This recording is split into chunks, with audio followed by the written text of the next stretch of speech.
தனுசு ராசி அன்பர்களே, தனுசு ராசியில் இருக்கிறவங்களை பொறுத்த வரைக்கும் எந்த ஒரு விஷயத்துக்கும் டக்குன்னு கோவப்படக்கூடிய ராசி அப்படிம்பாங்க.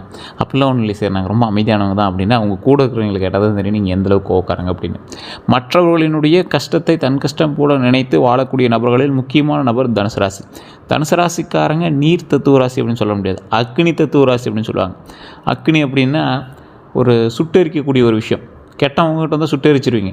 நிறையா பேர் உங்கள்கிட்ட வந்து உங்களை பயன்படுத்திக்கிட்டு போகிறது தான் கொஞ்சம் அதிகமாக இருக்கும். ஒரு அப்பாவின்னு உங்களை சொல்லலாம். உங்களை ஒரு வகையில் எப்படி பார்க்கலாம் அப்படின்னா, மற்றவங்களுக்காக அப்பாவியாக இருக்கிறது ஒன்றும் தப்பு இல்லை, பிடிச்சவங்களுக்காக அப்பாவியாக இருக்கிறது ஒன்றும் தப்பு இல்லை அப்படின்னு கூட பார்க்கலாம். உங்களை நிறையா பேர் பயன்படுத்திக்குவாங்க, நிறையா பேர் உங்களை பயன்படுத்தி சில வேலைகளை வாங்கிக்குவாங்க. அதே போல் இந்த தனுசு ராசிக்காரர்களுடைய வாழ்க்கையில் கஷ்டப்படாத வாழ்க்கை அப்படின்னு எங்கள் லைஃப்பில் கிடையவே கிடையாது. ஒவ்வொரு சாப்டர்லேயும் திருமணமாக அதில் ஒரு சின்ன கஷ்டத்தை அனுபவிச்சு தான் வருவீங்க, குழந்தைகளாக அதில் ஒரு சின்ன கஷ்டத்தை அனுபவிச்சு தான் வருவீங்க, வேலையாக அதில் ஒரு சின்ன கஷ்டத்தை அனுபவிச்சு தான் வருவீங்க, திருமண வாழ்க்கையோட ஸ்டார்டிங்காக அதில் ஒரு கஷ்டம், லவ்வாக அதில் ஒரு கஷ்டம், படிப்பாக அதில் ஒரு சின்ன கஷ்டம். அது மாதிரி ஒவ்வொரு கஷ்டத்தை அனுபவிக்காமல் நீங்கள் வந்து வரவே முடியாது. தனுசு ராசி பொறுத்த வரைக்கும் எங்களோட வாழ்க்கை தத்துவ ராசி அப்படிங்கிறதுனால இந்த வாழ்க்கையில் இங்கே வந்து நிறைய கஷ்டங்கள் அனுபவிச்சா மட்டும்தான் மேன்மைக்கு வர முடியும் அப்படிங்கிற ஒரு விஷயம் அப்படி தான் இருக்குது. குரு பகவான் தான் உங்களுக்கு அதிபதி. குரு அதிபதியாக இருக்கிறதுனால என்ன சார் நன்மை அப்படின்னா, எல்லா விஷயத்தையும் உங்களுக்கு கற்றுக் கொடுப்பார். குறிப்பிட்ட இடத்துல சுகபோக வாழ்க்கையை தருவார். தனுசு ராசிக்காரங்க பொதுவாகவே நேர்மையாக பேசக்கூடியவங்களாக இருப்பாங்க, மனதில் இருப்பதை மறைக்காமல் வெளிப்படையாக சொல்லக்கூடியவங்களாக இருப்பாங்க, தர்ம சிந்தனை கொண்டவர்களாக இருப்பாங்க, பிறருக்கு உதவி செய்ய விரும்புவாங்க, ஆன்மீக நம்பிக்கை அதிகமாக இருக்கக்கூடிய ஒரு நபர், அறிவை விரும்புபவர்கள், பயணம் செய்யும் ஆர்வம் அதிகம், எப்போதும் முன்னேற்ற வேண்டும் அப்படிங்கிற எண்ணமும் அதிகம், சுதந்திரமாக வாழ்க்கையை விரும்புவாங்க, பெரிய இலக்குகளை வைத்திருப்பாங்க. பலவீனங்கள் அப்படின்னு பார்த்திங்கன்னா அனைவரையும் எளிதில் நம்பிடுவாங்க, சில நேரங்களில் அவசரமான முடிவு எடுப்பாங்க, பணம் சேமிப்பதில் கவனம் குறையலாம், கோபம் வந்தால் கடுமையாக பேசிடுவாங்க, அதிக நம்பிக்கை காரணமாக ஏமாற்றங்களை சந்திச்சிடுவாங்க. தற்போதைய நிலைமை எப்படி இருக்குது அப்படின்னா, பல தனுசு ராசிக்காரங்க தற்போது நீண்ட நாள் உழைப்புக்கு பிறகு நல்ல மாற்றத்தை எதிர்பார்த்து காத்திருக்கிறாங்க. தொழிலில் புதிய வாய்ப்புகளை தேடுகிறாங்க, குடும்ப பொறுப்புகள் அதிகரித்திருக்கலாம், பண வரவு இருந்தாலும் செலவுகள் அதிகமாக இருந்திருக்கலாம், மனதில் பல திட்டங்கள் இருந்தாலும் அவற்றை செயல்படுத்த சரியான நேரத்தை எதிர்நோக்கி இருக்கலாம், வாழ்க்கையை ஒரு புதிய திசையில் கொண்டு செல்ல வேணும் அப்படிங்கிற எண்ணம் உருவாயிருக்கலாம். இந்த காலகட்டம் உங்களுக்கு அந்தளவுக்கு ஒரு விஷயத்தை வந்து இப்படி இருந்தால் பரவாயில்ல அப்படிங்கிற மாதிரி சில விஷயங்களை எதிர்பார்த்து காத்துக்கூடிய ஒரு காலகட்டமாக தான் இருக்கும். இதுவரை நீங்கள் பட்ட கஷ்டங்கள்னு பார்த்தீங்கன்னா உழைப்புக்கு ஏற்ற மதிப்பு உங்களுக்கு கிடைச்சிருக்காது. அடித்து சொல்கிறேன், அப்படி இருந்துச்சு, இது உண்மையாக அப்படின்னா உண்மையாக கமெண்ட் செக்ஷனில் பதிவிடுங்க. உழைப்புக்கு ஏற்ற ஊதியம் இல்லாமல் நீங்கள் ரொம்ப கஷ்டப்பட்டுருப்பீங்க. சார் ஒரு வேலை செஞ்சால் அந்த வேலைக்கான பலன் கிடைச்சா கூட பரவாயில்ல, அந்த டைமுக்கோ அதில் நான் செலவு பண்ணதுக்கு கூட கிடைக்கல சார் அப்படிங்கிற மாதிரி இருப்பீங்க. பண நெருக்கடி, பண விஷயத்தில் பயங்கர நெருக்கடி சந்திச்சிருப்பீங்க, கடன் சுமையை அதிகமாக சந்திச்சிருப்பீங்க, நெருங்கியவர்களின் புரிதல் இல்லாமல் போயிருக்கும், நண்பர்களினுடைய துரோகம் உங்களை ரொம்ப ஆழ்த்தியிருக்கும், தொழில் தடை ஏற்பட்டிருக்கும், புதிய உயர்வு தாமதம் ஏற்பட்டிருக்கும், பதவி உயர்வில் தாமதம் ஏற்பட்டிருக்கும், திருமண தாமதம் ஏற்பட்டிருக்கும், குழந்தை பாக்கிய தாமதம் ஏற்பட்டிருக்கும், மன அழுத்தம் கொஞ்சம் அதிகமாக இருக்கும், உடல்நல கவலைகள் உங்களுக்கு இருந்திருக்கும், அவற்றை அமைதியாக சமாளிக்கலாம் அப்படிங்கிற ஒரு எண்ணம் மட்டும் உங்களோட மைண்டில் ஓடிக்கிட்டே இருக்கும். யாரால் உங்களுக்கு துரோகம் ஏற்பட்டிருக்கும் அப்படின்னா, ரொம்ப நம்பிய ஒரு நண்பர்களால் தான் கண்டிப்பாக உங்களுக்கு ஃபஸ்ட்டு துரோகம். இந்த தனுசு ராசி பொறுத்தவரைக்கும் நண்பர்கள் தான் ஃபஸ்ட்டு எங்களுக்கு வந்து எதிரிகள். மிகவும் நம்பிய நண்பர்கள் மூலமாக உங்களுக்கு துரோகம் ஏற்பட்டிருக்கும், தொழிலில் கூட்டாளிகள் மூலமாக உங்களுக்கு துரோகம் ஏற்பட்டிருக்கும், உறவினர் மூலமாக துரோகம் ஏற்பட்டிருக்கும், பணம் வாங்கிட்டு பணம் வாங்கலை சார் அப்படிமா, பணம் வாங்கினவன் பணத்தை மட்டும் கொடுத்துட்டு நீ என்னடா எனக்கு உதவி செஞ்சே அப்படிமா, அந்த மாதிரி சில விஷயங்கள் உங்கள் லைஃப் நடந்துடும். பணம் வாங்கியவர்னால உங்களுக்கு துரோகம் ஏற்பட்டிருக்கும். காதல் உறவில் இருந்தவங்களுக்கு துரோகம் ஏற்பட்டிருக்கும். தனுசு ராசிக்காரனுடைய பெரிய பலவீனம் என்ன தெரியுமா? எல்லாரையும் நல்லவங்க அப்படின்னு நம்புறது தான். 2026 தமிழ் புத்தாண்டு முதல்ல என்ன நல்லது நடக்க போகுது அப்படின்னா, 2026 தமிழ் புத்தாண்டுக்கு பிறகு பலருக்கு வந்து பார்த்திங்கன்னா புதிய வேலைவாய்ப்பு உண்டாயிருக்கும், தொழிலில் முன்னேற்றம் உண்டாயிருக்கும், வருமான உயர்வு உண்டாயிருக்கும், வெளிநாட்டு வாய்ப்பு உண்டாயிருக்கும், புதிய வியாபார தொடக்கம் வந்து யோகத்தை உண்டாயிருக்கும், வீடு வாங்கக்கூடிய வாய்ப்புகள் உண்டாயிருக்கும், வாகனம் வாங்கக்கூடிய யோகம் உண்டாயிருக்கும், சமூக மரியாதை அதிகரிச்சிருக்குங்க, நீண்ட நாள் ஆசைகள் நிறைவேறுவதற்கான ஒரு அற்புதமான காலகட்டமாக இருந்திருக்கும். குரு பயிற்சி பலன்கள் அப்படின்னு பார்க்கும்போது குரு பகவானினுடைய அருளால் தொழில் வளர்ச்சி ஏற்பட்டிருக்கும், பதவி உயர்வு ஏற்பட்டிருக்கும், சம்பள உயர்வு ஏற்பட்டிருக்கும், திருமண யோகம் ஏற்பட்டிருக்கும், குழந்தை பாக்கியம் உண்டாயிருக்கும், உயர் கல்வி வாய்ப்பு உண்டாயிருக்கும், குடும்ப ஒற்றுமை உண்டாயிருக்கும், ஆன்மீக முன்னேற்றம் உண்டாயிருக்குங்க. குரு பயிற்சியில் செய்ய வேண்டியவைன்னு பார்த்திங்கன்னா, வியாழக்கிழமை குரு பகவான் வழிபாடு, மஞ்சள் ஆடை அணிகிறது, அதே போல் மஞ்சள் பூ சமர்ப்பிக்கிறது, கடலைப்பருப்பு தானம் அவ்வளோ அற்புதமான ஒரு விஷயம். அதே போல் மாணவர்களுக்கு உதவி, அன்னதானம் பண்ணிங்கன்னா அற்புதமாக இருக்குங்க. ஆசிரியர்களுக்கு மரியாதை செலுத்தணும். இது ஆசிரியருக்கு மரியாதை செலுத்தணுங்கிறது மட்டும் நல்லா ஞாபகம் வச்சுக்கோங்க. குரு பயிற்சி உங்களுக்கு நடந்துச்சு அப்படின்னாவே குரு பயிற்சினால் ஆசிரியருக்கு மரியாதை செலுத்தணும். அது இன்னும் கொஞ்சம் நாளைக்கு அப்படி நீங்கள் பண்ணீங்க அப்படின்னா, கொஞ்சம் நாளைக்கு இல்லை, அது ரெகுலராக வச்சுட்டீங்க அப்படின்னா உங்களோட வாழ்க்கையில் உயர்வு எப்பயுமே இருக்கும். தனுசு ராசிக்காரர் மட்டும் குருவுக்கு வந்து சரியான மரியாதை கொடுத்து அவர்களை வந்து சரியாக அவரோட வழிநடத்தின் பேர் நடந்து வந்தீங்க அப்படின்னா அற்புதமாக இருக்கும். இது நிறைய பேர் தெரியாத ஒரு விஷயம். அதே போல் இந்த டைம் நீங்கள் செய்யக்கூடாத விஷயங்கள் அப்படின்னு பார்த்தீங்கன்னா, அவசர முதலீடு தயவு செய்து பண்ணிடாதீங்க, மாட்டிப்பீங்க. தேவையில்லாத கடன் வாங்காதீங்க, அது ரொம்ப ஒரு இது. தேவையில்லாத கடன் மட்டும் வேண்டாம். கோபத்தில் முடிவு எடுக்காதீங்க. நண்பர்களை கண்மூடித்தனமாக நம்புறதை நிறுத்திக்கோங்க. ஆவணங்களை படிக்காமல் கையெழுத்திடாதீங்க. உங்கள்கிட்ட ஒரு டாக்குமெண்ட் கொண்டு வருவாங்க, டக்குன்னு சார் இதை அப்படியே பார்த்துருங்க, டக்குன்னு கையெழுத்து போட்டுருங்க அப்படிங்கிற மாதிரிலாம் கொண்டு வருவாங்க. அதெல்லாம் நீங்கள் தயவு செஞ்சு கொஞ்சம் யோசிச்சு பண்ணுங்கள். அதே போல் இந்த காலகட்டத்தில் லஞ்சம் வாங்குறது கொடுக்குறது வந்தீங்கன்னா மாட்டிக்குவீங்க. சார் கட்சி மாறிச்சு, அரசியல் மாறிச்சு, அதனால் அப்படி சொல்லிங்களா? உங்களுக்கே நார்மலாகவே உங்களுக்கு கட்டத்திலே இருக்குது. இது மாதிரி அரசுக்கு புறம்பாக நீங்கள் செயல்படும் போது அதற்கான தண்டனை நீங்கள் அனுபவிப்பீங்கிறது தனுசு ராசிக்கு இருக்குது. ஸோ பார்த்து பண்ணிக்கோங்க. எந்த விஷயம் பண்ணாலும் அரசுக்கு புறம்பாக எதுவும் பண்ணாதீங்க. வண்டியில் போகும்போது கூட ஹெல்மெட் இல்லாமையோ, இல்லை ஏதாவது நோவேலியோ, இல்லை நோ என்ட்ரிலையோ, இல்லை ஏதாவது வண்டியில் இன்சூரன்ஸ் இல்லாமையோ, அந்த மாதிரி எந்த நீங்கள் வந்து பிரயாணம் பண்ணாதீங்க. சீட் பெல்ட் போடாமல் போகிறது கூட ஒரு மிஸ்டேக் தான். ஹெல்மெட் போடாமல் போகிறது கூட ஒரு மிஸ்டேக் தான். ஸோ இந்த மாதிரி விஷயங்கள்லாம் கொஞ்சம் தவிர்த்துக்கிட்டிங்கன்னா ரொம்ப நல்லதுங்க.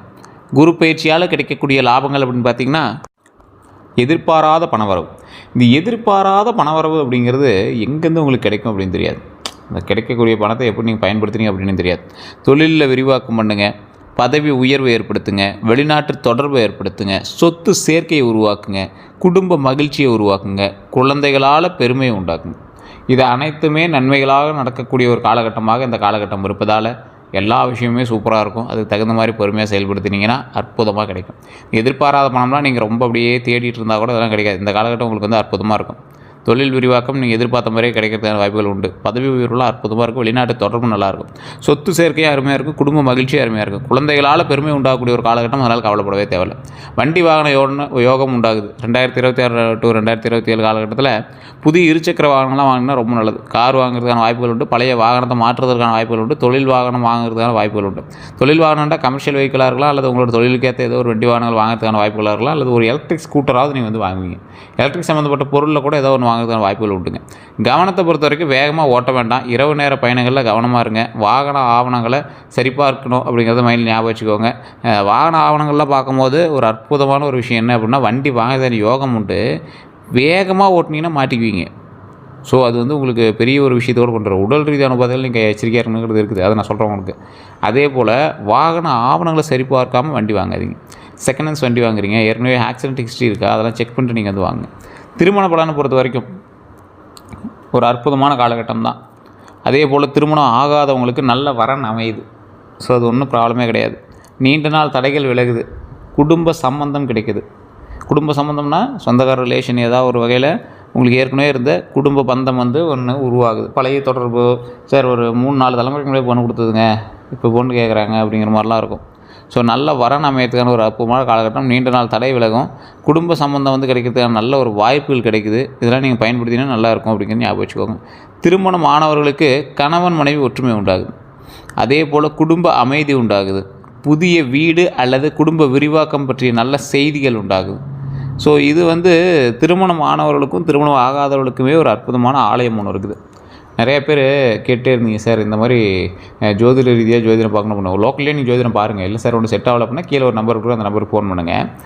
இந்த கணவன் மனைவி ஒற்றுமை வந்து உங்களுக்கு ஓரளவுக்கு இல்லை திருமணம் வந்து இன்னும் நடக்காமல் இருக்குது அப்படின்னா, திருச்செங்கோடு, நாமக்கல் மாவட்டம் திருச்செங்கோடு அப்படிங்கிற இடத்துல அர்த்தநாரீஸ்வரர் ஆலயம் ஒன்று இருக்குது. திருச்செங்கோடுங்கிற ஒரு மலை. அந்த மலை மேலே பஸ்ஸே போகும், நீங்கள் அங்கேயே போய்டலாம். வண்டி வாகனங்களும் போகும். படிக்கட்டு 1500 படிக்கல் வழியாகவும் போகலாம். படிக்கட்டு வழியாக போகணுன்னா என்ன ப்ளஸ் அப்படின்னா, அந்த 60 அடி பாம்பு சிலையை நீங்கள் வந்து பார்க்க முடியும். அற்புதமாக செதுக்கிடுவாங்க மலையிலேயே. அந்த இடத்துல நீங்கள் வந்து பார்க்க முடியும். நிறைய பாம்புகளை மட்டும் அந்த இடத்துல பார்க்க முடியும். அந்த கோயிலில், அந்த கோயிலுக்கு போயிட்டு வந்தீங்க அப்படின்னா அவ்வளோ அற்புதமான வைப் இருக்கும். மேலே தசபாசானத்தால் செய்யப்பட்ட அர்த்தநாரீஸ்வரர் சிலை இருக்கும். செங்குட்டு வேலவர் முருகர் சிலை இருக்கும். அதுக்கு மேலே உச்சி பிள்ளையார் ஆலயத்தில் உச்சி பிள்ளையார் மேலே இருப்பாங்க. இதில் என்ன ப்ளஸ் அப்படின்னா, ராகுகேய சம்மந்தப்பட்டது, குடும்ப சிக்கல்கள் சம்மந்தப்பட்டது, இல்லை வாழ்க்கையில் ஏதாவது ஒரு சிக்கல்களில் மாட்டிருக்கீங்க அப்படின்னா அந்த ஆலயத்தை போயிட்டீங்கன்னா சரியாகும். அது வேறு, அது ஒரு பக்கம் தானே.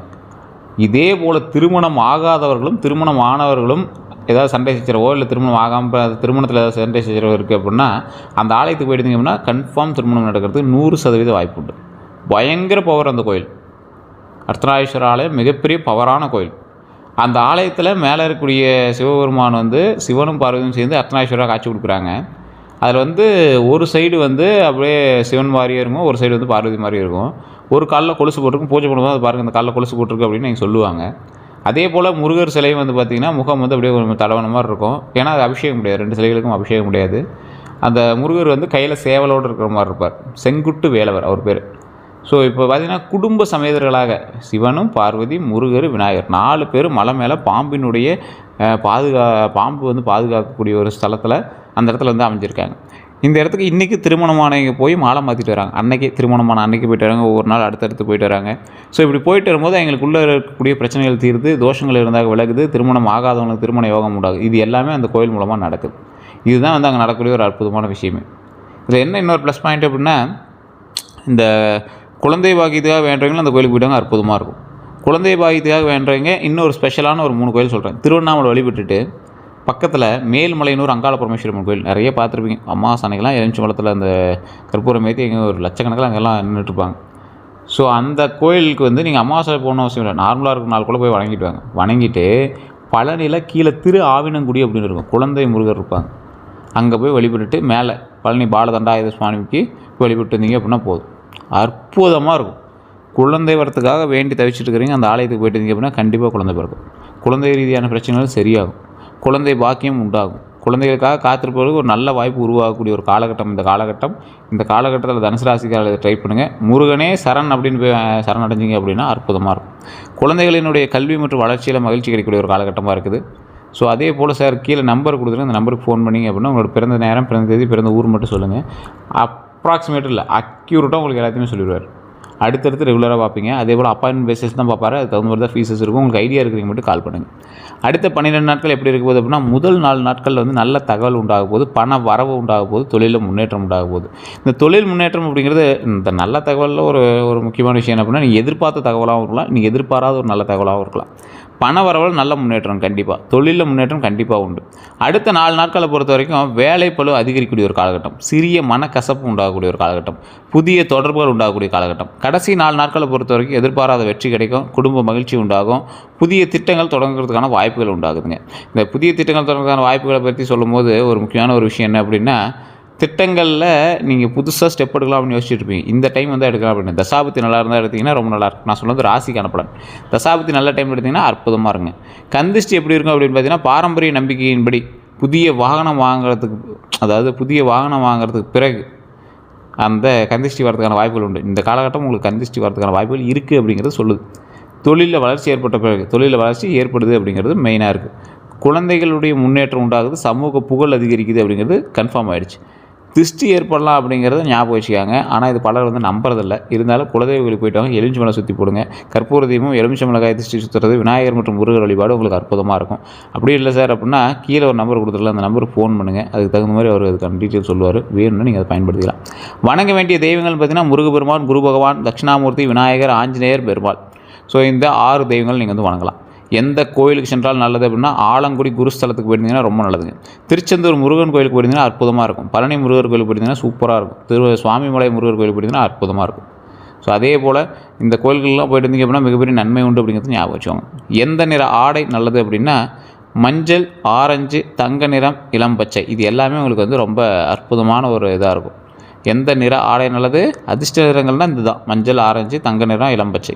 அதே போல் எந்த தானம் செய்யலாம் அப்படின்னா, மஞ்சள் ஆடை தானம் செய்கிறது ரொம்ப அற்புதமாக இருக்கும். கடலை பருப்பு, சரி கடலை பருப்பு மட்டும் தனியாக எப்படி கொண்டு போய் கொடுக்குறது, நிறைய பேர் இந்த கேள்வி கேட்குறீங்க. கோயிலுக்கு போனீங்க அப்படின்னா அன்னதானம் பண்ணுவாங்க. அன்னதானம் பண்ணுறவங்ககிட்ட என்ன வேணும் அப்படின்னு கேட்டிங்கன்னா, சமையலுக்கான பொருள் வாங்கிட்டு வந்து கொடுப்பாங்க. நீங்கள் ஒரு 4-5 பொருள் சேர்த்து வாங்கி கொடுக்கலாம், தப்பு இல்லை. அதில் மெயினாக கடலைப்பருப்பு ஒரு 2 கிலோ 3 கிலோ வாங்கிட்டு போய் கொடுத்தீங்க அப்படின்னா இங்கே அதுக்கு வடை செய்கிறதுக்கோ இல்லை எதுக்கோ ஒரு இதுக்கு வந்து பயன்படுத்திக்குவாங்க. வாழைப்பழம் வந்து வாங்கி கொடுத்தது ரொம்ப நல்லது.